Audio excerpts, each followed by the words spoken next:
The way I found out about this program is that a recruiter from Van Wall came to my school, gave a little presentation. Her name's Brittany, and it really opened my eyes to the world of power sports.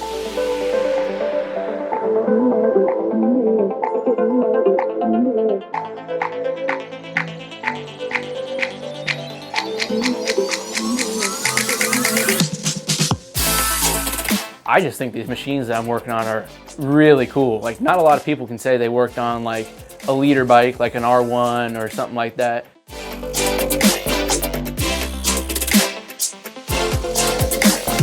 And we work with DMAC, with their team, and they do full reports every week and let the instructors know what they're doing here at the dealership.